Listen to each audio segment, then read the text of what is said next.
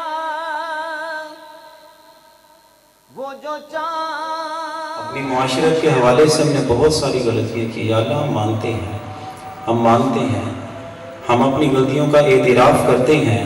یا اللہ جب تیری رحمتوں کی طرف دیکھتے ہیں، تیری رحمت بہت وسیع ہے، ہمارے گناہ تھوڑے ہیں، تیری رحمت بہت وسیع ہے. اللہ ہمارے گناہوں کی طرف نہ دیکھ، اپنی رحمت کی طرف دیکھ. یا اللہ ہماری ساری زندگی کی خطائیں معاف فرما. الہ العالمین التجا کرتے ہیں اللہ ہمیں بے حساب معاف کر دینا. الہ العالمین آج کی رات میں جو مسودے تیار کیے جاتے ہیں، زندگی موت کے فیصلے، کسی کی خوش بختی کے بدبختی کے فیصلے، کسی کی خوشیوں کے کسی کی غمیوں کے فیصلے، اللہ ہم دعا کرتے ہیں جتنی بھی ہماری عمر لکھی ہے اللہ ایمان کی سلامتی والی عمر ہو، اعمال صالحہ والی عمر ہو. الہ العالمین دین پر استقامت والی زندگی ہمیں نصیب فرما. الہ العالمین ہر وہ کام کرنے کی توفیق عطا فرما جس سے تیری رضا حاصل ہوتی ہے. اللہ ہمارے دلوں کو پھیر دے، تو ہر چیز پہ قادر ہے. الہ العالمین نافرمانیوں سے ہمارے دلوں کو پھیر کے اپنی اطاعت میں لگا دے. اللہ ہمارے ظاہر کو پاک کر دے، ہمارے باطن کو پاک کر دے. الہ العالمین ہماری بخشش فرما، ہمارے والدین کی بخشش فرما، ہمارے عزیز و اقارب کی بخشش فرما. حضور کی ساری امت کے جتنے مرد عورتیں آج تک حالت ایمان میں رخصت ہوئے، اللہ سب کی بے حساب مغفرت فرما. تو ہی بخشنے والا ہے، تو ہی رحم فرمانے والا ہے. الہ العالمین سب کے اپنا خاص رحم و کرم عطا فرما. بہت سے احباب نے دعاؤں کا کہا، ابھی قاری صاحب نے بھی بہت سی دعاؤں میرے سپورٹ کی. میرے ساتھ بزرگ بیٹھے ہیں، ان کی والدہ محترمہ کا انتقال ہوا، ان کی اہلیہ کا انتقال ہوا، اور بھی بہت سارے بزرگ کہتے رہتے ہیں. اللہ جو جس نے دعا کے لیے کہہ رکھا ہے، اللہ ہماری دعائیں ان کے حق میں قبول و منظور فرما، اور جو نیک صالح اولاد ہے وہ عطا فرما. جن کو اولاد عطا فرما رکھی ہے اللہ انہیں اپنا فرما بردار بنا. اپنے محبوب مصطفیٰ کریم صلی اللہ علیہ وسلم کی اطاعت وسائل ہیں. ہماری زندگی کیا مصیبتیں ہیں، اللہ اپنی رحمت کے طفیل ہماری زندگی کی تمام مشکلات آسان فرما دے. رزق کے معاملات کی وجہ سے تنگیاں ہیں، اللہ سب پہ اپنا خاص کرم فرما. رزق کی تنگیاں دور فرما دے، حلال وافر رزق عطا فرما. ایسا وافر دے اور ایسا دل کو استقامت دے کہ حرام کی طرف ہماری نگاہ نہ اٹھے. الہ العالمین رزق کماتے ہیں تو اس میں حلال ذریعے سے کمائیں، خرچ کرتے ہیں تو اللہ خرچ کرنے میں بھی ہمیں وہی حلال ذریعے کو ہی اپنانے کی توفیق عطا فرما. ساری زندگی اللہ دعا کرتے ہیں ساری زندگی حضور کی محبت میں، حضور کی اطاعت میں اور حضور کی غلامی میں بسر کرنے کی توفیق عطا فرما. حضور کی محبت میں یا اللہ ہمیں زندہ رکھ، حضور کی محبت میں موت عطا کرنا، اور قیامت کے دن حضور کے لوائے حمد کے نیچے ہمیں بھی جگہ عطا فرمانا. اپنے عرش کے سائے کے نیچے یا اللہ ہمیں بھی جگہ عطا فرمانا. حضور کے ہاتھوں سے حوض کوثر کا پیالہ ہمیں بھی نصیب فرمانا. حضور کی شفاعت کا حصہ ہمیں بھی اللہ عطا فرمانا. یہی دعا ہمیں حضور کی ساری امت کے جتنے بھی مرد عورتیں جو حالت ایمان میں رخصت ہو چکے، اللہ یہی دعائیں ان سب کے لیے کرتے ہیں. اللہ ہمارے سب کی دعائیں اپنی بارگاہ میں قبول فرما. اول خیر، آخر خیر، ظاہر خیر، باطن خیر. یا الہی ہر جگہ تیری عطا کا ساتھ ہو، جب بڑے مشکل شہ مشکل کشا کا ساتھ ہو. یا الہی بھول جائیں نزع کی تکلیف کو، شادی دیدار حسن مصطفیٰ کا ساتھ ہو. یا الہی جب گرمی محشر کے تڑپیں بدن، دامن محبوب کی ٹھنڈی ہوا کا ساتھ ہو. یا الہی جب سر شمشیر چلنا پڑے، رب سلم کہنے والے غمزدہ کا ساتھ ہو. وصلی اللہ علی حبیبہ سیدنا و مولانا محمد وعلی آلہ و اصحابہ وبارک وسلم اجمعین. آمین برحمتک یا ارحم الراحمین.